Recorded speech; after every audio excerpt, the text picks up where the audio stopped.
대전, 세종, 충남 현안과 이슈를 진단하는 시사 라디오 5시엔 대세남. 안녕하십니까. 5시엔 대세남 박명원입니다. 아프니까 청춘이다. 젊어서 고생은 사서도 한다. 기성세대들은 어느 시대나 아프고 힘든 청년 시기가 있었다고 얘기합니다. 하지만 지금의 청년 세대들이 맞닥뜨리고 있는 삶의 환경을 내가 살아가고 있다면 과연 기성세대들이 이 같은 말을 쉽게 할 수 있을까요? 또 과연 청년 세대들의 목소리에 진지하게 귀 기울이고 있었을까요?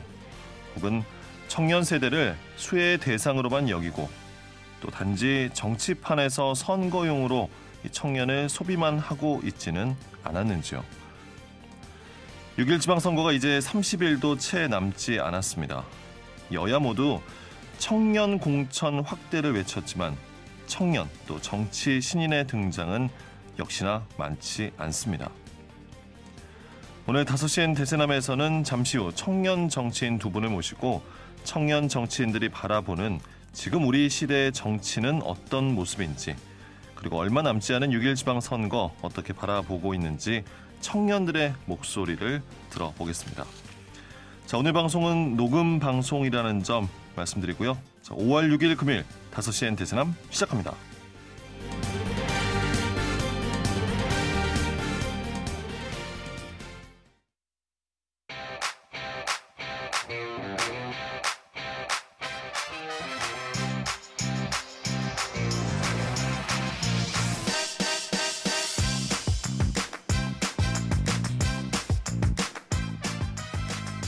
자, 먼저 금요일의 코너죠. 이제 환경 이슈를 짚어보는 대세남 환경 캠페인 지구를 지키는 사람들. 자, 오늘도 사회적 협동조합 혁신청의 김영진 이사장 자리했습니다. 어서 오십시오. 네, 안녕하세요. 자, 오늘 들려주실 환경 이슈 어떤 내용인가요? 네, 이제 6월 1일이 또 지방선거이죠. 네. 그래서 사실 지난 대통령 선거 때 기후위기 의제가 실종됐다, 뭐 이런 얘기도 많이 나왔었는데 이번에도 좀 비슷한 경향이 있는 것 같습니다. 네. 그래서 좀 기후위기 공약들을 6.1 지방선거 때 좀 어떻게 다뤄야 될지도 얘기를 해보고요. 그리고 그나마 좀 언급했었던 이런 분들도 좀 얘기를 해보도록 하겠습니다. 네. 자, 6.1 지방선거 이제 한 달도 남지 않았는데 구체적인 기후 공약들에 앞서서 이제 이번 지방선거에서 기후 의제에 대한 관심이 확실히 좀 대선과는 분위기가 좀 다른가요? 어떻습니까? 아니, 뭐 거의 비슷합니다. 근데 뭐 사실은 근데 지금 보니까 뭐 여당이든 야당이든 이제 공천이 아직 확정 안 된 것도 많고, 물론 그렇죠. 광역자치단체장은 다 됐지만 그러다 보니까 이제 공약 얘기는 하기 또 어려운 여건인 것 같긴 해요. 근데 이제 전반적으로 이미 후보로 확정되신 분들도 기후위기 관련된 그 공약들을 거의 발표는 안 하고 있고, 그리고 그나마 이제 얘기하시는 분들도 그냥 선언적으로 탄소 중립 정도를 하겠다, 뭐 이런 정도에 좀 그치고 있는 게 사실 현실인 것 같습니다. 네, 지역의 기후 관련 의제를 보자면 충남 지역은 특히나 전국 어느 지역과 비교해도 이 에너지 전환 이슈가 상당히 이제 중요하고 시급한데, 네, 맞습니다. 이와 관련해서 이제 광역단체장 후보들은 정해졌으니까요. 네. 그럼 어떤 공약들이 좀 나오고 있나요? 그러니까 사실 이제 충청남도 같은 경우는 전국적으로 이제 우리나라의 탄소 중립을 거의 좌지우지한다라고 봐야 되거든요. 그러니까 전국의 한 50% 정도의 석탄화력 발전소가 충청남도에 있고, 그렇죠. 관련해서 이제 몇 기는 이미 석탄화력 발전소 폐쇄가 됐고 또 앞으로도 점점 폐쇄될 예정인데, 관련해서 일단은 이제 더불어민주당의 이제 양승조 후보 같은 경우는 관련해서 이제 에너지 전환과 관련된 지역에서의 뭐 정의로운 전환이라든지 혹은 새로운 신산업 관련된 육성 공약들을 좀 내걸 예정인 것 같습니다. 아직 정책적으로나 공식적으로 발표한 건 아니고, 일단 기존에 해왔었던 이제 신재생 에너지 확대, 그러니까 예를 들어서 이제 해상 풍력 발전 같은 얘기들을 하는 거죠. 그리고 이제 발전소가 폐쇄됨으로 인해서 이제 관련 노동자분들이 일터를 잃게 되잖아요. 그래서 그랬을 때 그분들의 일터들을 어떻게 보장할 것인지 뭐 이런 얘기들이 또 있고, 또 그동안 이제 석탄화력 발전소로 인해서 사실 지역 주민분들이 여러 가지 환경적 피해를 많이 보셨을 없었습니다. 충남은 그게 상당히 문제죠. 네, 맞습니다. 그래서 물론 이제 발전소 차원에서 일정 정도의 사회 보장 기금 혹은 사회 공헌 기금들을 좀 마련해가지고 이제 복지 예산으로 좀 쓰고는 있는데 거의 턱없이 부족한 상황이죠. 그래서 발전소 폐쇄 이후에 지역의 환경적인 이슈들 혹은 지역 주민분들의 건강권을 어떻게 보장할 것인지가 관건일 것 같습니다. 네, 국민의힘 후보 쪽에서는 뭐 나온 이야기는 충남 쪽은 없습니까? 그러니까 일단은 뭐 그 당 차원에서 네. 이 도내에 있는 화력 발전소를 LNG 복합 발전소로 좀 전환하겠다. 그러니까 사실 천연가스로 전환하겠다는 건데 이것도 이제 어떻게 보면은 화력 발전을 그냥 그대로 하는 거거든요. 그러니까 화석 연료를 그대로 쓰는 거라서 조금 방향을 고민해야 되는 것 같고요. 네. 그리고 일단은 이제 그 기존의 충청남도에서 윤당선인이 이제 추진하길 국정과제들을 좀 힘있게 추진하겠다 정도의 좀 얘기들을 좀 하고 있는 상황입니다. 그러니까 그렇군요. 사실 기후위기 관련된 이슈로는 거의 아직은 이제 발언이 없는 상황이고요. 다만 이제 향후의 선거 과정에서 그 윤 당선인이 그 충남도에 이제 화력 발전소가 없어지는 대신에 SMR, 그러니까 원자력 관련된 좀 발언들을 좀 했었거든요. 그래서 그렇죠. 그 관련된 쟁점들이 앞으로 좀 선거 과정에서 이슈가 될 것 같습니다. 대전 같은 경우에 보면은 환경과 관련해서 이제 보문산 개발 네. 이슈가 뭐 지방 선거 때마다 나옵니다. 그렇죠, 맞습니다. 지난 한 20년 넘게 네. 이게 이슈가 됐던 것 같은데 시민 대책위를 보면 당선된 시장마다 예산 부족, 또 환경 훼손 등을 이유로 이 보문산 개발이 실패를 거듭했다. 더 이상 보문산을 볼모로 삼지 마라. 이런 입장을 내놓기도 했는데 네네. 이 환경 이슈인 보문산 개발 좀 어떤 관련된 기후 의제, 환경 의제들이 나오고 있습니까? 일단은 뭐 보문산 같은 경우에는 이미 이제 그 지금 후보로 나온 이제 허태정 대전시장 그 임기 말에 계속 이슈가 됐었던 이슈죠. 그러니까 네. 보문산 지역이 원도심 지역이다 보니까 관광 활성화 차원에서 이제 그 고층 타워를 이제 건설하겠다 이런 얘기가 핵심인데, 근데 일단 저는 이게 환경 이슈이기도 한데 어쨌든 민관 협치 이슈이기도 한 것 같습니다. 그러니까 아까 환경단체들의 입장들 잠깐 얘기해 주셨는데 이 환경단체들이 이제 대전시하고 같이 이 보문산 타워 건설에 대해서 좀 협의를 했었습니다. 그러니까 친환경으로 만들고 관련해서 저층 타워를 만들기로 하자 이렇게 얘기했는데 그 몇 년 전부터 얘기가 됐었던 네, 상황 그렇죠. 아니었나요? 그러니까 그 정도는 이제 합의한 상황들인데 음. 이제 대전시가 이제 지금 저층 타워라고 해가지고 4층짜리를 만들어 보자라고 했는데 그 4층짜리 타워의 높이가 48m인 거예요. 4층인데 48m. 그러니까 48m는 그 많은 분들이 아시는 것처럼 15층짜리 아파트 높이입니다. 그러니까 이제 그 이렇게 약속한 것과 실제로 이행하는 거 이렇게 다르니까 당연히 이제 갈등이 생길 수밖에 없는 것 같고요. 그리고 사실은 이거 보문산 타워 건설은 저는 오히려 선거 쟁점으로는 부각되진 않을 것 같습니다. 그러니까 예를 들어서 상대당의 유력 후보인 그 국민의힘 같은 경우도 이런 개발 공약에 대해서는 사실 특별히 반대를 하지는 않거든요. 그래서 선거 쟁점으로는 크게 나오진 않을 것 같고, 다만 이제 대전 같은 경우는 탄소 중립과 관련해서 그 작년 1월에 이제 그 2050년까지 탄소 중립 달성하겠다 이런 선언들을 했었는데 네. 그 관련해서 이제 후속 시행 계획이나 이런 부분들이 전혀 안 나오고 있습니다. 그러니까 시 단위에서도 안 나오고 있고 정치권에서도 안 나오고 있는 상황이고, 그리고 그때 당시에는 이제 2030년까지 현재 탄소 배출량의 30%를 줄이겠다라고 공언을 했거든요. 근데 이제 작년 말에 또 국가 NDC, 그러니까 국가 온실가스 감축 목표가 2030년까지 40%로 상향이 됐습니다. 그러니까 상향된 기준으로 좀 다시 계획을 수립해서 네.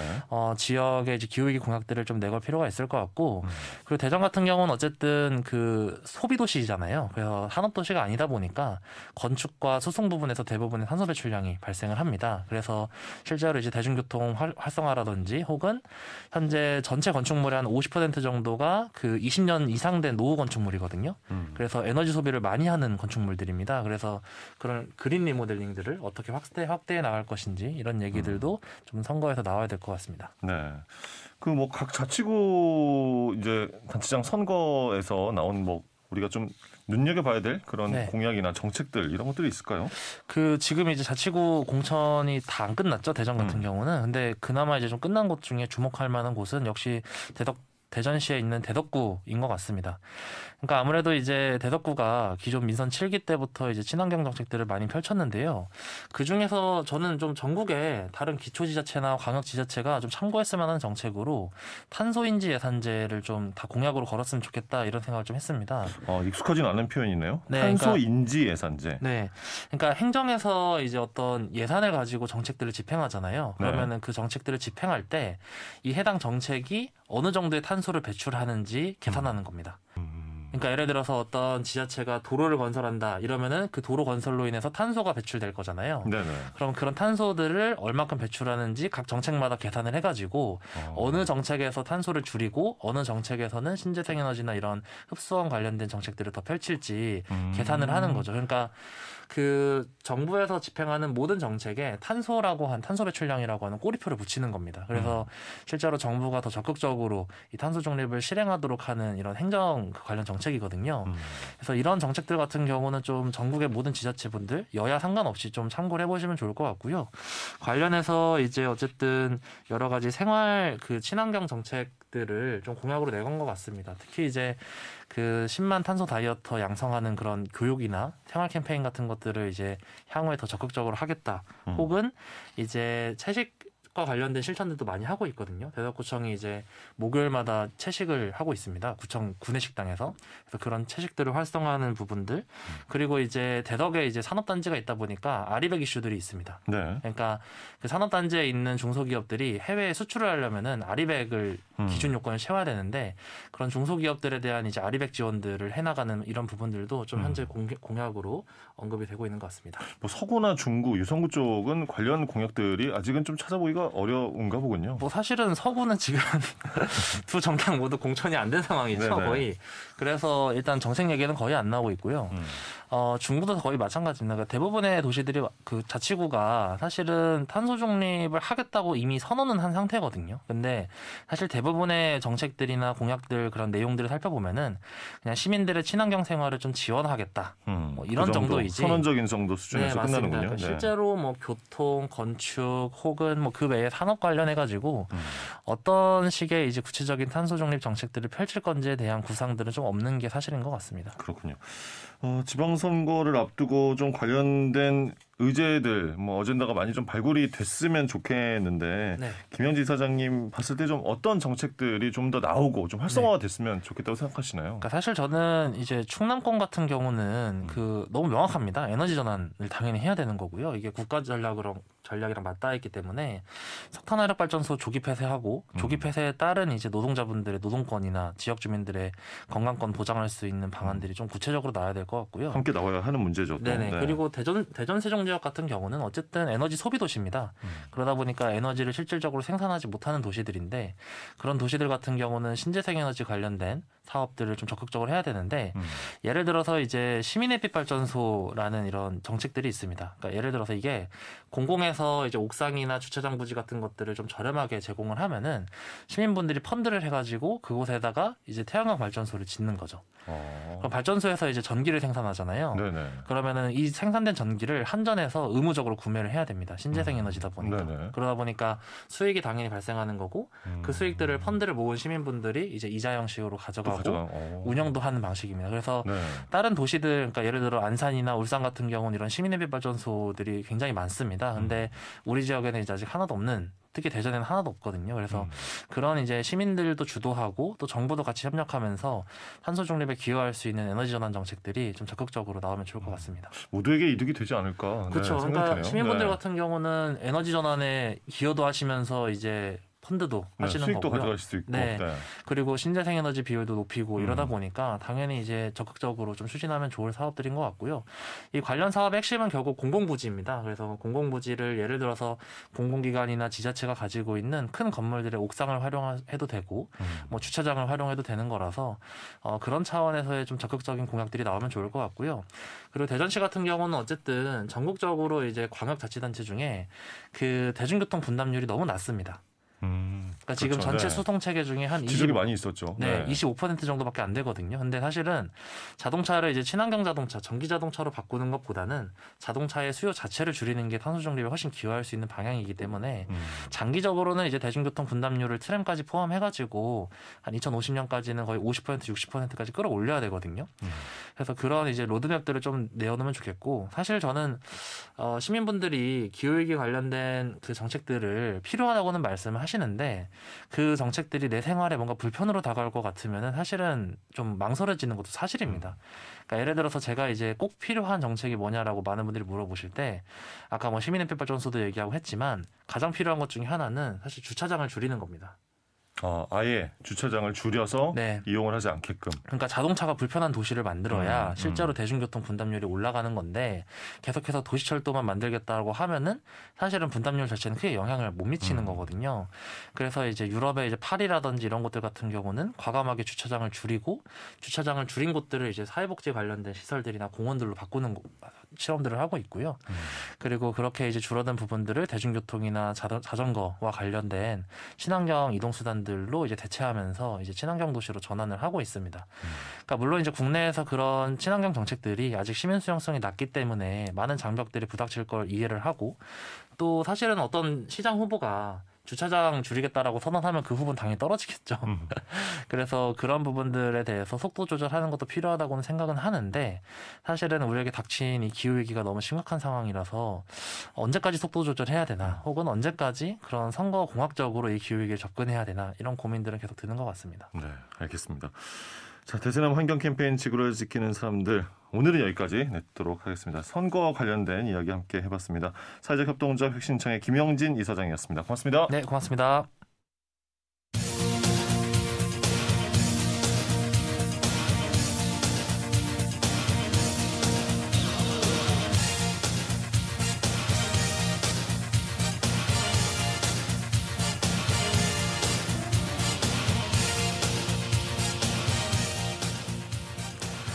네, 어제에 이어서 5시엔 대세남 오늘은 지방선거를 주제로 한 특집 방송이 진행이 됩니다.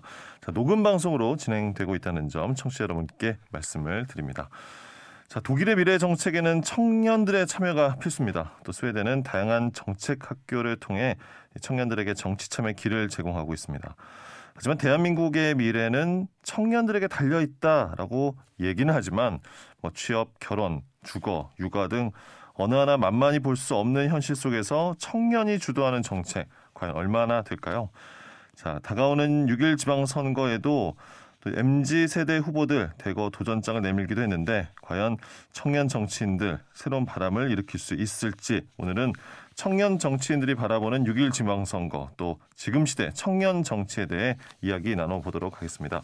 자, 두 분을 스튜디오에 모셨습니다. 먼저 더불어민주당 오송하 전 청년 대변인 모셨습니다. 어서 오십시오. 네, 안녕하세요. 더불어민주당 전 청년 대변인 오송하입니다. 네, 자 그리고 국민의힘 이황원 전 대전선대위 공동선대위원장 모셨습니다. 어서 오십시오. 네, 안녕하세요. 이황원입니다. 네, 간단하게 좀 청취자 여러분께 추가적인 좀 소개를 드릴 만한 내용이 있을까요? 네, 이렇게 우리 대변인님부터. 네. 오송하 대변인님부터. 네. 글쎄요. 해오신 일이라든지. 네. 우선 저는 이제 충남대학교 정치외교학과를 전공했고요. 졸업 이후에 이제 장철민 국회의원실에서 이제 비서관으로 이제 근무하고 있습니다. 네. 네. 이제 이번 연도 이제 대선에서 청년 대변인 맡아서 활동하면서 2030 청년들이랑 다양하게 이야기도 나누고 또 청년 정책 관련해서 이제 중앙당에 이제 제안도 하고 하면서 지냈습니다. 네. 이황원 전 대전선대위 공동선대위원장은 이제 5시엔 대세남 제가 이제 예전에 제자가 맡았을 때 그래도 자주 뵙던 분이라서 그래도 이제 청취자 여러분께 간단히 좀 이해를 돕기 위해 또 추가적인 소개를 부탁드립니다. 네, 안녕하세요. 저도 마찬가지로 우리 오송하 대변인님하고 마찬가지로 충남대학교 자유전공학부 다니고 있고요. 현재 4학년입니다. 그래서 저는 이제 국민의힘 과거 자유한국당 시절부터 이제 대전 시당에서 활동하면서 이런저런 선거도 해보고요. 그리고 우리 진행자분하고도 예전에 라디오를 함께 했던 그런 경험이 있는데요. 네네. 하여튼 오늘 저희가 앞으로 또 오송하 대변인님하고 이 지방선거 또 청년이 바라보는 현대 한국 정치가 어떤지 재밌게 얘기할 테니까 좀 채널 고정해 주셨으면 좋겠습니다. 네. 제가 드릴 말씀을 감사합니다. 두 분을 제가 이제 조사를 해보려고 한 건 아니지만 두 분이 다 97년생 네, 맞습니다. 이시고 심지어 같은 9월생이시더라고요. 그래요? 9월생일인 줄은 몰랐네요. 맞지 않나요? 맞아요. 9월생입니다. 네, 저도 9월생입니다. 제가 조사를 했습니다. 네. 두 분의 청년과 오늘 이야기를 나눌 텐데요. 지방선거가 얼마 남지를 않았습니다. 지방선거에 대한 근데 시민들의 관심은 과연 높은가? 솔직히 이제 지방선거라고 하면 딱 무관심하다 이렇게 표현을 하시는 분들도 계시고 두 분이 실제 지금 이 시기에 느끼는 지방선거의 지역의 분위기는 어떻습니까? 이왕대 저부터요? 먼저 네. 들을까요? 네, 이번에. 뭐 사실은 그렇습니다. 지방선거 자체가 우리 방금 말씀해주신 것처럼 시민 여러분들께서 관심을 많이 안 가지시는데요. 어떤 후보가 지금 자신의 지역에서 경선을 하고 있는지 이제 이런 것들 같은 경우는 다들 모르세요. 그리고 어떤 사람이 후보인지도 당장에 투표소 들어가기 전까지 모르는 경우가 많고 그렇기 때문에 저희도 조금 가끔 힘 빠질 때도 있지만은 우리가 삶을 살아갈 때 국회의원보다 시의원, 구의원, 구청장, 시장이 끼치는 영향이 훨씬 큽니다.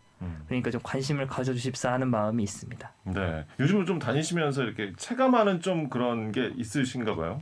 그렇죠. 왜냐면은 뭔 선거를 또 해요. 이제 대선이 또 있었다 보니까 그런 반응이 좀 많이 계십니다. 예. 네, 오성화 전 대변인은 지금 분위기 어떻게 느끼고 계세요?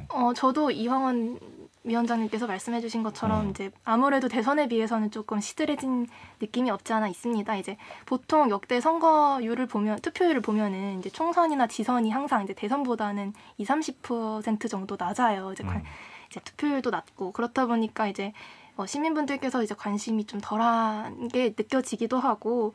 또 지금 이제 경선 단계였기 때문에 시민분들이 이제 좀 더 이제 본격 선거운동 기간에 들어서면 좀 더 이제 관심을 가져주시지 않을까 싶습니다. 네, 알겠습니다. 제가 뭐 아주 과거 이야기를 하자면 학생들의 뭐랄까 이제 정치 참여, 사회 목소리를 아주 과거에요 많이 냈습니다. 우리 사회에서도 상당히 이제 학생들의 그런 참여를 인정하는 분위기였거든요. 어떻게 보면 학생이 소수이기도 했고 어찌 보면 뭐 특권층 그러다 보니까 사회에 대한 책임도 있었고 그런데 뭐 산업화라든지 그러니까 우리나라가 빠르게 경제 성장을 이루고 또 민주화 이후에 학생은 학업에 전념해라. 네, 그게 학생의 본분이다. 사실 이제 전 연령대가 이제 고학력 사회가 되니까요. 그러면서 학생 청년이 어떻게 보면 정치의 영역에 상당히 좀 배제가 돼 온 것이 아닐까 저는 그렇게 생각을 했는데 두 분께서는 이제 청년들의 뭐 정치 배제 아니면 청년들의 정치 무관심 이 상황을 좀 어떻게 보고 계시는지 먼저 좀 들어볼까요? 오성화 전 대변인부터 들을까요? 네. 저는 이제 청년이 정치에 무관심한 적은 없다. 이렇게 먼저 말씀을 드리고 오히려 이제 정치가 청년들한테 조금 무심했다. 그렇게 생각을 합니다. 이제 많은 청년들이 정치권에서 이제 목소리도 내고 하고 있는데 그것이 정말 이제 정치적인 효능감으로 이어지고 있느냐 이게 문제라고 생각하거든요. 그러니까 내가 정치에 참여함으로써 내 삶이 조금 달라지고 뭔가 나아지고 좋아질 거라는 그런 기대가 있어야 되는데 그런 부분이 이제 정치가 충분하게 채워지지 못하고 있다 보니까 조금 이제 청년들의 정치적 관심이 이제 무관심한 것처럼 이제 보여지는 그런 상황인 것 같습니다. 네. 그래서 청년들은 이제, 정치에 무관심하지 않았다. 네, 맞습니다. 네. 네, 그래서 오히려 이제 정치가 정말 충분하게 청년들이 안고 있는 지금 당면하고 있는 그런 과제들을 같이 이제 고민을 해주고 관련된 정책도 내주고 이렇게 하면서 청년들이 이게 정말 바뀌는구나 하면서 효능감도 맛보고 하면서 이제 관심이 늘어가야 되는데 네. 그게 이제 잘 안 되고 있지 않나. 안타깝습니다. 이황원 전 위원장은 어떻게? 네. 뭐 과거에 비해서 사실 직접적인 정치 참여는 뭐 줄어들고 있는 게 사실이죠. 뭐 예컨대 우리 과거 저희 아버님 세대, 그러니까 86세대들은 뭐 길거리에서 뭐 화염병도 던지고 이제 그러면서 독재 정권과 맞서 싸웠던 그런 게 집단 기억으로 자리 잡아서 정치에 참여하는 것이 하나의 이제 뭐 당연한 정원 명령인 것처럼 됐는데요. 지금 세대 같은 경우는 정치에 너무 과몰입을 하거나 하면 너 그냥 네 일생이나 열심히 살지 뭘 정치에 그렇게 신경을 쓰고 그래 이런 반응이 나올 만큼 이 정치에 어떤 지나치게 관심을 기울이는 것 자체가 조금 본인의 일상을 내팽개치는 것 같은 그런 이미지가 있습니다. 근데 그럼에도 불구하고 저는 항상 제가 뭐 이런 쪽의 일을 하고 있어서 그런 게 아니라 정치라는 건 결국에는 우리의 삶과도 직결이 돼 있거든요. 민주사회이기 때문에 그래서 관심을 좀 가져주십사 하는 거고 또 이런 저의 바람과 마찬가지로 요즘에 청년들의 정치적인 관심도가 높아지고 있는 것 같다는 생각이 있습니다. 열기라든가. 네. 두 분의 이야기 들어보니까 저도 이제 기성세대 쪽이니까 드는 생각이 저희 때 뭐 기성세대들이 정치에 많은 참여를 했고 관심이 있었는데 자연스럽게 우리의 이제 후대 세대들, 청년 세대들이 청년들의 목소리가 자연스럽게 정치에 반영될 수 있는 시스템을 만들지 못한 것 같아서 그런 좀 미안함이랄까요? 네, 그런 게 좀 있네요. 네. 네. 네. 알겠습니다. 대전 지역에서도 보면은 일단 선거에 출사표를 던진 청년들이 있습니다. 지난달 18일 기준으로 보면은 모두 이제 21명인데 어떻습니까? 이게 청년 열풍이 불지, 네, 어떨지, 네, 두 분은 어떻게 보십니까? 뭐 저는 그렇습니다. 이게 청년이라고 해서 무조건 찍어줄 필요도 없고요. 우리 유권자분들께서. 그리고 뭐 청년이라고 해서 내가 무슨 표 맡겨놓은 거 마냥 찍어줘 이렇게 말해서도 안 되고요.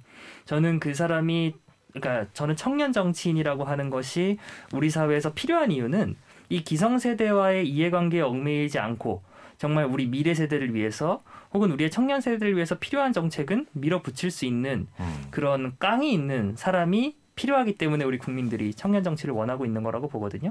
저는 그런 능력과 그런 깡을 겸비하고 있는 사람이 자연스럽게 청년이건 아닌 걸 떠나서 국민의 선택을 받지 않을까 그런 생각이 있습니다. 네, 이제 저도 말씀 주신 대로 이제 청년이어서 투표해달라 뭐 이런 거보다도 청년들이 이제 아무래도 기성세대들보다 그런 진영 논리나 이런 부분에서 자유롭고 또 미래를 진짜 진심으로 이제 고민을 하는 그런 정책을 낼 수 있어서 이제 되게 중요하다고 생각을 하는데 저희 민주당 이제 더불어민주당 대전시당에서도 이번에 이제 지방선거 비례대표를 이제 경선으로 이제 공개 오디션으로 선출을 했어요. 네. 그래서 이제 광역비례 같은 경우에 이제 99년생 황인경 후보가 이제 최종적으로 이제 2위를 했습니다. 그래서 이런 그러니까 변화들이 모여서 저희가 이제 좀 더 젊은 정치인들을 많이 이제 나오지 않을까 생각합니다.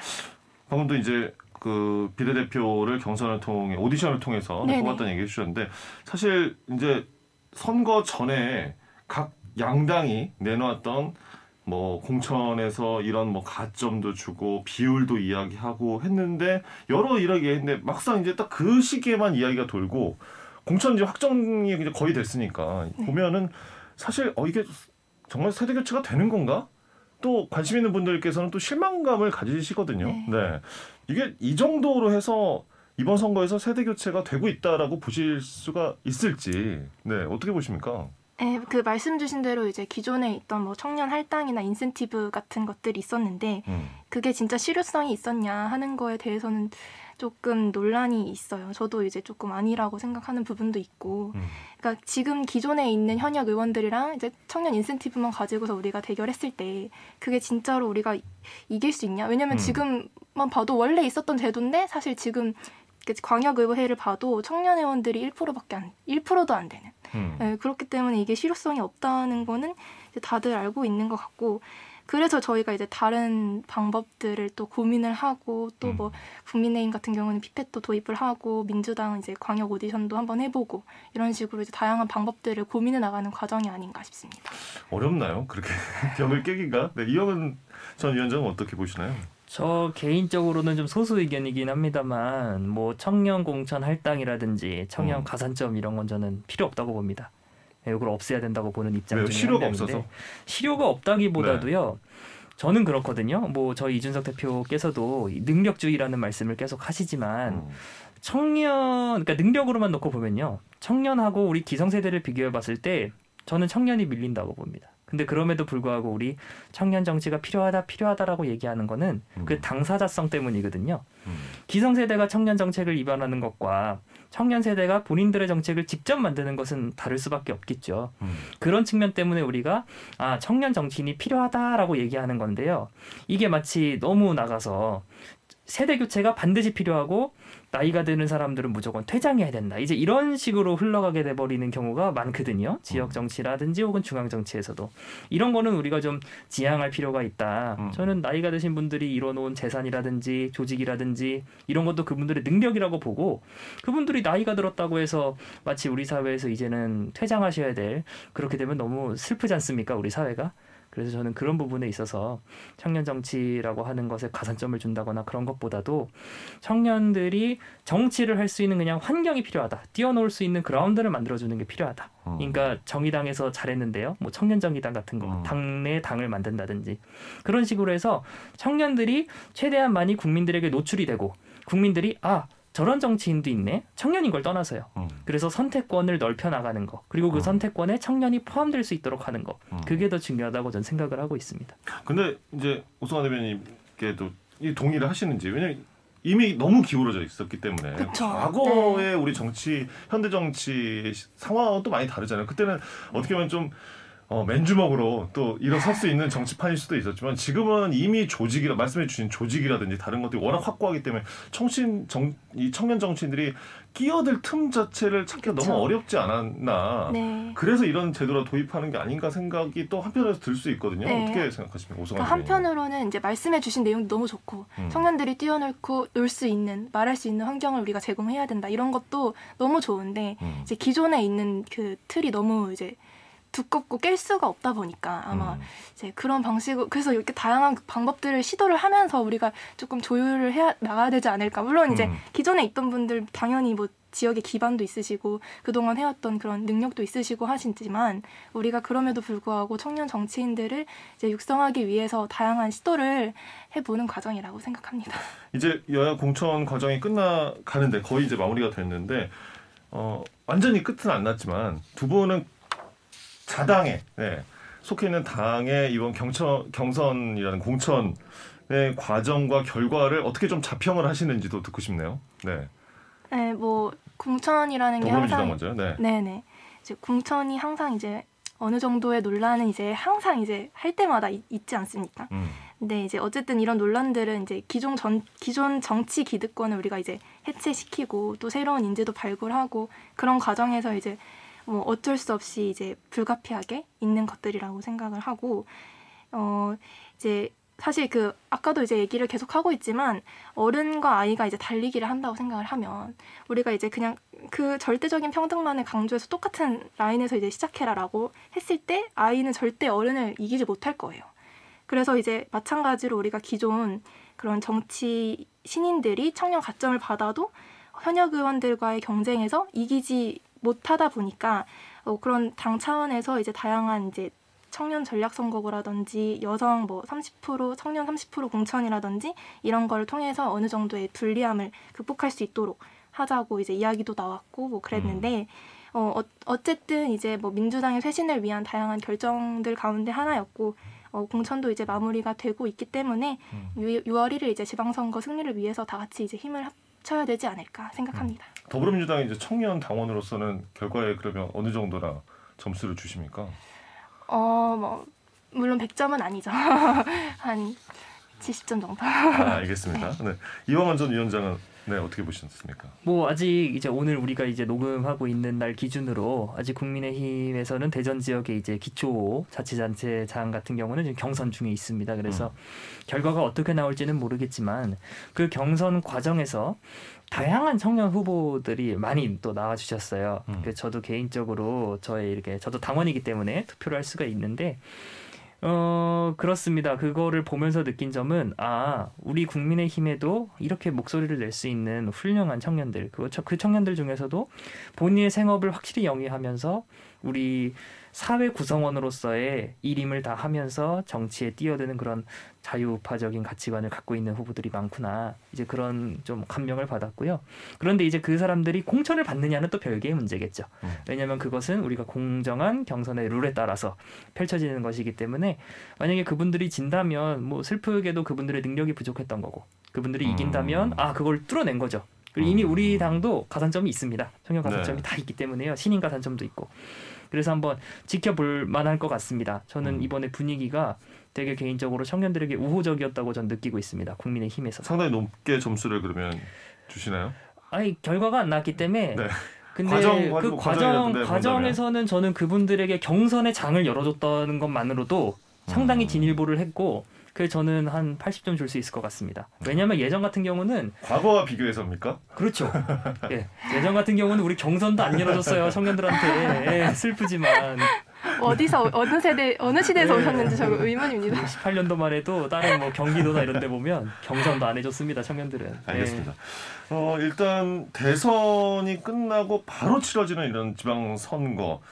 그래서 더 관심이 갑니다. 지역의 이제 선거의 판세가 어떻게 돌아갈지 두 분은 청년 정치인으로서 이 지금에 돌아가는 판세를 어떻게 보시는지.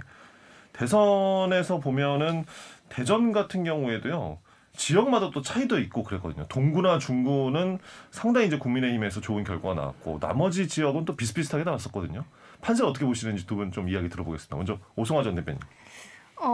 우선은 이제 지금 현재 이제 국회에서는 민주당이 다수당이고 또 이제 대통령 선거에서는 국민의힘이 이겼고 그래서 어떻게 보면 1대1의 상황이라고 봅니다. 그래서 이 양당 후보자들이 또 이제 그동안 또 지역에서 얼마나 신뢰를 쌓아왔느냐 또 얼만큼 국민의 삶에 이제 맞는 그런 공약을 펼칠 것이냐에 따라서 달라질 거라고 생각하고요. 또 대전에서는 또 허태정 시장님께서 잘 해오셨고 민주당도 뭐 여러 공약들을 잘 이행해왔고 그래서 이제 지선에서는 민주당이 승리를 했으면 좋겠습니다. 승리를 했으면 좋겠다는 바람이 있습니다. 네, 알겠습니다. 네, 이황은 전 위원장. 네. 그래서 뭐 사실은 저는 뭐 제 생각에는 이 지방선거 자체는 좋든 싫든 인물론보다는 이 바람이 좌우할 수밖에 없습니다. 사실은 어떤 선거든지. 그러니까 우리가 대전에서 5개 자치구에서 우리 국민의힘 후보가 승리한 거는 헌정사상 처음 있는 일입니다. 그렇기 때문에 과거 뭐 우리가 우스갯소리로 베를린 장벽이 이렇게 그어진 것처럼 대전이 딱 동서구도로 나뉘어가지고 서쪽은 민주당, 동쪽은 뭐 우파 정당 이렇게 가져가는 그런 모양새가 이번에는 좀 깨지지 않을까라고 생각을 하고 있고요. 그러기 위해서는 우리도 경쟁력 있는 후보 그리고 경쟁력 있는 공약을 만들어 놓고 바람을 기다려야지 이거 뭐 그냥 제갈량도 아니고 말입니다. 동남풍이 불 거야 하고 가만히 있으면 큰일 나죠 저희도. 그렇기 때문에 경쟁력 있는 후보와 그리고 공약을 지금 저희가 열심히 내고 있기 때문에요. 저희가 이기지 않을까 이번에는. 총선 정말 오랜만에. 지난 총선 때와는 상당히 다른 결과를 예상을 지금 하고 있습니다. 지난 총선 때는 저는 우리 당의 선거 전략이 총체적으로 실패했었다고 생각하는 사람 중에 한 명이기 때문에 이번 지방선거는 좀 다르지 않을까라는 생각이 있어요. 특히 2018년 지방선거도 그렇고요. 우리 2020년 총선도 그렇고요. 선거 전략이 이 대전의 민심과는 전혀 맞지 않았다. 근데 이번에는 분명히 다를 거다 저는 그렇게 보고 있습니다. 그 더불어민주당에서는 어쨌든 대선에서 패배를 했기 때문에 상당히 좀 다른 전략으로 또 다가가야 되지 않을까 지방선거를 좀 당에 돌아가는 분위기는 어떻습니까 청년들이 봤을 때는? 우선 이제 뭐 대선에서 그렇게 이제 저희가 결과를 좋지 않았기 때문에 비대위 체제로 당도 이제 바뀌고 또 다양한 이제 청년 정책도 내놓고 뭐 비대위에 또 박지원 위원장도 있고 뭐 이렇게 바뀌고 있는데. 또 뭐 모르겠어요. 지방선거는 이제 아무래도 그동안 이제 민주당이 또 지방에서는 지역 정치에서는 또 잘 해온 부분도 있고 하기 때문에 또 그 부분을 시민들께서 이제 또 기억해 주시고 또 민주당을 믿어 주시지 않을까 한 번 더. 네, 그렇게 보고 있습니다. 알겠습니다. 근데 제가 지금까지 뭐 예비 후보 때 공약들 뭐 시장 후보들의 공약들을 봐도 확실한 뭔가 청년들을 끌 만한 그런 매력적인 청년 공약은 또 안 보이거든요. 뭐 각 구청장들 예비 후보 뭐 공약도 제가 자세히 봤지만 기존에 나왔던 정책들이라든가 어떻게 보면 좀 수혜성, 또 현금성 이런 것들만 있는 것 같은데 두 분은 이번 지방선거에서 뭐 아직 이제 확실한 공약이 나오진 않았지만 좀 지금까지 나온 청년 공약은 좀 어떻게들 보고 계시는지 어떤 좀 참신한 게 있었는지 두 분의 이야기를 좀 듣고 싶네요. 이번에 이황원 전 위원장부터 들어볼까요? 일단은 오늘이라 그러면 안 되나요? 뭐 이제 녹음이 나가고 있는 날 기준으로는 이미 윤석열 정부가 이제 펼쳐나갈 정책들과 국정 과제가 발표가 됐습니다. 이 실천 과제로 이제 군 장병들에게 월 200만 원을 이제 급여를 주겠다 하고 그 다음에 청년들이 이제 자산 형성을 할 수 있는 청년 도약 계좌 이제 이런 것들이 실천 과제로 지정이 됐단 말입니다. 그리고 가장 사실은 중요한 건데요. 최고의 복지는 일자리라는 말이 있지 않습니까? 그러니까 어떤 시혜성 그리고 현금성 복지만 청년 정책으로 들어가고 다른 정책들은요. 어떤 그 사람들의 보육 여건을 개선한다든지 일자리를 만들다든지 이런 거는 청년 정책이 아니게 됩니다. 그 순간부터. 그렇기 때문에 저는 청년 정책이라고 라벨링을 하는 것 자체가 좀 무의미하다고 보는 사람 중에 한 명이고요. 네네. 결국에는 이 사회를 조금 더 살기 좋은 방향으로 만드는 그 모든 과정 자체가 청년 정책이죠. 청년도 사람이니까 대한민국 국민이니까. 그래서 그런 측면에서 봤을 때는 우리 국민의힘 그리고 윤석열 정부가 국정 과제만 성실하게 수행한다면 한층 더 살기 좋은 대한민국, 존경받는 대한민국을 만들 수 있지 않을까. 네, 그러고 생각하고 있습니다. 네, 오성화 전 대변인. 네. 네. 우선 이제 청년 관련된 정책이 아직까지 이제 명확하게 나오진 않은 상황이어서 이렇게 뭔가 정책적으로 말씀을 드리기는 이제 정책이나 이제 공약으로 말씀을 드리기는 조금 어려울 것 같지만 어쨌든 청년 일자리 문제라든지 앞서 말씀해주신 그리고 뭐 청년들의 자산 형성이라든지 이런 부분들도 이제 충분히 이제 앞으로 이제 공약이 이제 점점 발표되고 세분화되면서 나올 거라고 생각을 하고요. 뭐 예를 들면 이제 우리가 청년들이 이제 주거 문제도 있기 때문에 뭐 주거를 할 때 뭐 예를 들면은 뭐 전세 자금의 이자를 뭐 내주는 그런 사업을 지금 현재 대전시에서도 하고 있는데 이런 것들을 이제 허트성 시장님께서 좀 더 이제 확대하거나 이런 부분들 방향성에 대해서 좀 더 자세하게 말씀을 하시지 않을까 생각합니다. 제가 앞서서 이제 우리 정치현실에서 얼마나 청년들이 직접 주도하는 정책이 나오느냐 의문스럽다는 말씀드렸는데 어떤가 민주당 같은 경우에는 지방선거에서 청년들이 좀 주도하는 공약들을 만들 수 있는 시스템이 좀 갖춰져 있습니까? 어떻습니까? 이번에 저희가 그 오디션을 통해서 같이 이제 청년들의 정치 참여가 조금 확대됐다라고 아까 말씀을 드렸는데 실제로 저희가 이제 후보들 중에 30%가 이제 2030 거의 이제 30% 이상, 60% 가까이가 이제 청년들이었어요. 근데 그 청년들이 그 이제 1차가 면접이었고 2차가 이제 토론이었는데 그 토론에 나와가지고 청년 관련된 정책들도 많이 이야기를 하고 우리가 이제 뭐 장애인이라든지 여성 뭐 청년 이런 사람들을 위해서 어떤 정책을 낼 수 있을까 하는 것을 정말 그 세대와 관련 없이 그 자리에서 같이 논의를 하고 토론을 하고 했거든요. 그래서 그런 부분들이 어쨌든 그 과정을 우리가 거쳤다는 것만으로도 청년들의 목소리가 어느 정도 이제 낼 수 있는 그런 이제 기회가 생겼다고 생각을 하고 이런 것들을 우리가 어떻게 활용해서 또 정책으로 만들어 나가고 실현을 할 것인가는 또 더 고민을 해야 되는 부분이라고 생각해요. 국민의힘 분위기는 어떻습니까, 이영원 전 위원장님? 저희가 최근에 좀 20대 사이에서 인기가 좀 예전에 비해서 많이 올라가가지고요. 좋은 일이죠. 그래서 이곳저곳에서 많이들 이렇게 우리 청년들이라든지 혹은 그런 아젠다를 갖고 계신 분들이 물밀듯이 저희한테 의견을 제시해주고 계시고요. 지난 총선 때 이 방송 관련된 방송했을 때하고는 국민의힘 분위기가 확실히 맞습니다. 좀 다르네요. 하늘과 땅 차이죠. 그때는 눈물이 납니다. 그때 생각하면. 근데 아무튼 우리 청년 정책이라고 하는 게 결국에는 청년들이 직접 내는 그리고 청년들이 직접 내는 거는 아무래도 좀 투박할 수 있다 보니까 그런 거를 이미 세상을 살아보고 실물을 경험해본 그런 기성세대 그리고 전문가 집단하고 융합됐을 때가 최고의 궁합이거든요. 근데 우리 인수위 내부에서도 그런 식으로 청년정책 TF 그리고 여러 인수위 분과들의 전문가 집단하고 만나서 여러 가지 청년정책들이 지금 만들어지고 실천과제로 지정이 돼 있는 상태입니다. 그러니까 우리 국민 여러분 그다음에 우리 청년분들께서도 기대를 한번 해주시고 그리고 만약에 우리가 이런 거를 실천을 안 한다 실천과제로 지정해놓고서 그럴 때는 또 따끔하게 혼도 내주시고 그러면 우리가 더 나은 대한민국이 되지 않을까 생각이 있습니다. 네. 이제 선거를 앞두고 지역 이제 이슈들이 발생하면 그게 이제 선거의 주요 이제 쟁점이 될 텐데 지금 시점에서는 항공우주청 유치가 선거에 이제 상당한 이슈 변수가 되고 있습니다. 논란 그동안에 정치력이 어떻게 했느냐 이런 많은 시민들의 불만의 목소리도 나오고 있는데 먼저 어떻게 보면 이영원 전 대변인부터 말씀해 주시면 좋지 않을까 싶은데요. 뭐 우주항공청 문제 같은 경우는 저는 그렇거든요.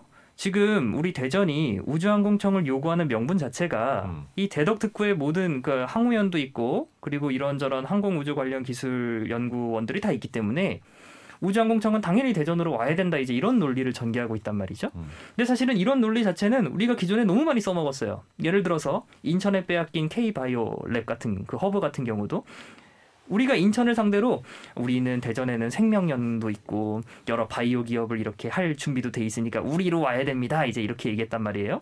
결국에는 안 먹힌 거죠. 그 논리가.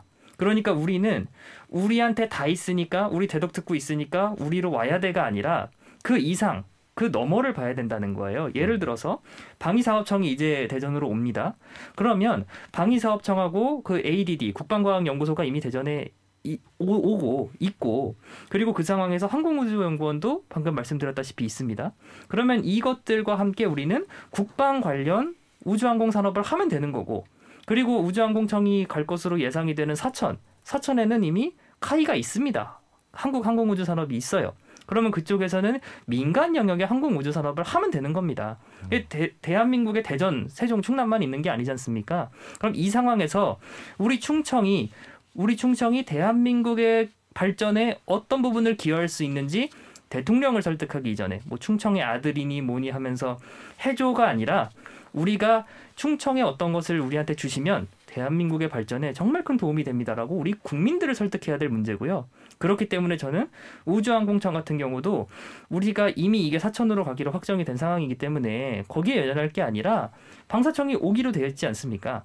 이거를 어떻게 살릴지, 그리고 그 이후에 어떤 국정과제가 출연한다면 이 국정과제를 우리 대전이 따올 수 있는, 대한민국의 발전에 기여할 수 있는 부분은 무엇인지 우리부터 혁신하고 고민해야죠. 저는 그렇게 생각합니다. 네. 어쨌든 근데 지역에서 봤을 때는 이 항공우주청이 윤석열 대통령 당선이 이제 대선 때부터 경남 유치를 공약으로 내세웠었기 때문에 결국에는 그렇게 된 것이 아니냐 이런 목소리도 있거든요. 오송화 전 대변인은 관련해서 어떻게 생각하시나요? 네, 저 같은 경우에는 이제 우선 윤석열 당선인의 그 항공우주청 경남 설치 결정에 대해서는 굉장히 유감스럽다. 대전 시민으로서. 왜냐면은 대전에는 사실 우주 정책 관련해서 뭐 부처들도 있고 군시설도 있고 항우연도 있고 뭐 천문연구원도 있고 그 정출연 핵심 기관들이 이미 다 있는 상태고 R&D 기관이라든지 그런 부분들과 충분히 이제 만약에 항우청이 왔을 때 이제 저희가 시너지를 낼 수 있는 그런 산업들이 이미 다 있는데 근데 이 상황에서 이제 경남에 유치를 했다는 거는 사실 너무 이제 대전 시민으로서는 사실 되게 굉장히 당황스러운 그런 결정이었던 것 같습니다. 그리고 또 이제 저희가 또 그 하태정 시장님께서 이제 지난 그 중기청 세종 이전과 관련해서 계속 이제 국회를 왔다 갔다 하시고 설득하고 정부를 이제 하는 과정에서 청단위 기관은 대전으로 이제 배치하는 그런 원칙들을 세워 놓으셨거든요. 근데 이런 청의 이전과 관련해서 대전을 아예 배제해놓고 그냥 경남으로 결정을 해버리는 거는 조금 대전 시민으로서는 너무 안타까운 그런 결정이지 않나 싶습니다. 네. 근데 한마디만 더 드리자면 아마 이재명 대통령이 됐어도 우주항공청은 사천으로 갔을 겁니다. 저는 그렇게 봅니다.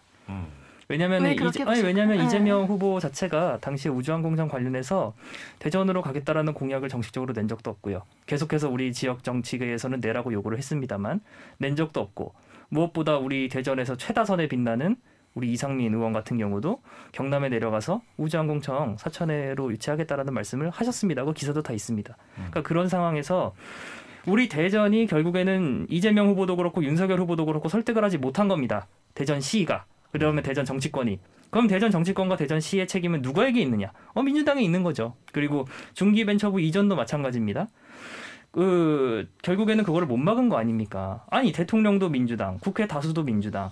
그다음에 그 당시 중기벤처부 장관도 박영선 장관이었고요. 시장도 시의원도 다 민주당의 상황에서 못 막았으면 이건 누구 책임이냐고요? 민주당 책임이지. 글쎄, 네. 근데 이게 민주당 책임이라는 거는 저는 조금 맞지 않다고 생각을 하고요. 왜냐면 인수위 결정이니까. 그리고 또 국민의힘 이정 후보님 같은 경우에도 이거에 대해서 어느 정도 책임이 있으시지 않을까. 근데 발언하시는 거 보면 전혀 그렇지 않거든요. 이거에 대해서 어떻게 보면 당선에는 설득하고, 그러니까 후보자로서 그런 노력들이 필요한데 그런 부분들을 성실히 하셨는지 그런 거는 조금 의문이긴 하네요. 알겠습니다. 선거를 앞두고 지금 이제 지역에서 가장 뜨거운 이슈에 대해서 두 분께 들어봤고요. 어쨌든 이제 6.1 지방선거 얼마 남지 않았는데 대선과 참 다르게 얼마나 높은 투표율이 나올까를 이야기하는 것이 아니라 이번엔 얼마나 좀 낮게 나오지 않을까. 또 이것도 깜깜이 선거다 이런 이야기들이 나올 수밖에 없는데 양 당에 이제 한 분씩 나오셨으니까요. 좀 정치권에서 좀 어떤 노력이 필요할지 또 청년들에게 또 청년들 대표에서도 한 말씀 하시고 싶을 게 있을 것 같아서 정리의 말씀을 그러면 들어보도록 하겠습니다. 먼저 오송화 전 청년 대변인부터 들을까요? 네. 앞에서 이제 논의를 하는 과정에서도 이야기를 했습니다만 대통령을 뽑는, 국가 지도자를 뽑는 선거도 정말 중요하지만 그것보다도 정말 우리 실생활과 연결되어 있는 건 사실 지방선거예요. 그래서 우리가 이제 기초의원부터 광역단체장, 교육감까지 이제 각 후보들의 이제 자질과 공약을 철저하게 따져보고 어떤 후보가 정말 좋은 후보인지 현명한 투표를 해주셨으면 좋겠고요. 우리 청년들도 지방선거 나 관심 없어 이렇게 하기보다는 내가 한번 들어가서 이 사람이 어떤 공약을 냈는지 공보지 오면 한번 좀 열어보고 그것도 다 돈입니다. 저희 공보지 발송하는 것도. 그래서 그런 것도 한번 좀 확인을 해보고 청년 정책을 어떤 사람들이 어떤 후보가 정말 성실하게 이행할 것인가 이런 부분들을 성실하게 좀 검토해 주시고 투표해 주셨으면 하는 바람입니다. 네. 이황원 전 공동선대위원장. 네. 네, 우리가 지방선거 하면 누가 누군지도 모르겠고 투표장에 가면은 뭔 종이를 이렇게 많이 주고 보통 이렇게 미시거든요. 그냥 본인이 지지하는 정당으로 쭉 미십니다. 그냥 콩콩콩콩 도장을 7번 찍는데 우리가 그런 투표는 조금 지양해야 될 필요가 있고 이게 지방선거에서 선출하는 사람들이 아까도 제가 잠깐 말씀을 드렸지만 국회의원 대통령보다 우리 삶에 훨씬 큰 영향을 미칠 수 있습니다. 그리고 이 사람들이 가지고 있는 파워라고 하는 거 그리고 권력이라고 하는 게 우리 상상 이상으로 강합니다. 그렇기 때문에 제대로 된 사람을 선출해야 우리 도로 앞에 가로등이 나갔을 때 이거 고쳐줄 수 있는 사람 이런 거 민원 낼 사람은 우리 기초의원들이거든요. 그리고 우리 광역의원들이거든요. 그러니까 여러분들 이웃을 뽑는다는 마음으로 어떤 사람과 같이 살고 싶은지 어떤 사람과 같이 이 대전시를 행복하게 그리고 또 잘 나가게 만들고 싶은지 유념하셔서 선택을 해주십사 하는 마음이 있습니다. 반드시 투표도 좀 해주시길 바라겠습니다. 네. 오늘 짧은 시간이지만 두 분의 청년과 다가오는 선거 이야기 또 지금 우리 지역의 청년 이야기를 또 들어서 의미 있는 시간이 되지 않았나 하는 생각이 듭니다. 자, 오늘 두 분 함께 했습니다. 더불어민주당 오송하 전 청년 대변인, 국민의힘 이황원 전 대전선대위 공동선대위원장과 함께했습니다. 두 분 감사합니다. 네, 감사합니다. 감사합니다. 자, 5시엔 대세남 오늘 끝곡 로비 윌리엄스의 더 로드 투 만달레이 이 노래 전해드리면서 5월 6일 금요일 순서 여기서 마칩니다. 지금까지 박명원이었습니다.